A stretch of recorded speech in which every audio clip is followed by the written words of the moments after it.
কে বলেছে যে শুধু পেঁয়াজ রসুন দিয়ে রান্না করলে বা আমিষ রান্নাতেই একমাত্র টেস্ট পাওয়া যায়? পনির পেঁয়াজ রসুন ছাড়াও এভাবে রান্না করলে যে এরকম টেস্টি হতে পারে, সেটা কিন্তু একবার বানিয়ে না খেলে তোমরাও বুঝতে পারবে না।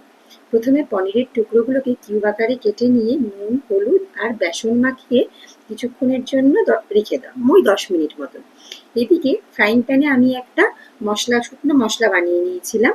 তাতে দিয়েছিলাম 1.5 চামচ জিরে, হাফ চামচ মেথি, 1 চামচ কালো সর্ষে, 1 চামচ ধনে, একটা দারচিনি, 2টো এলাচ, 2টো শুকনো লঙ্কা শুকনো খোলায় ভেজে নিয়ে গুঁড়ো করে নিয়েছিলাম।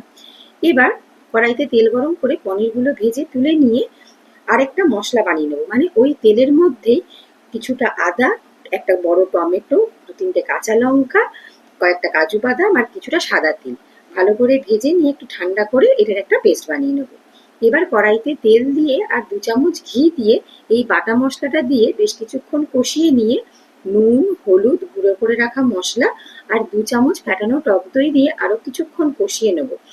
যখন এটা থেকে একটু তেল ছেড়ে ছেড়ে আসবে, সেই সময় পরিমাণ মতন গরম জল দিয়ে বেশ কিছুক্ষণ ফুটে উঠলে তার মধ্যে পনিরগুলো দিয়ে একটু গামাখা হয়ে উঠলেই এবার ওর মধ্যে ওপর থেকে ঘি ছড়িয়ে নামিয়ে নিলেই রেডি হয়ে যাবে আচারি পনির।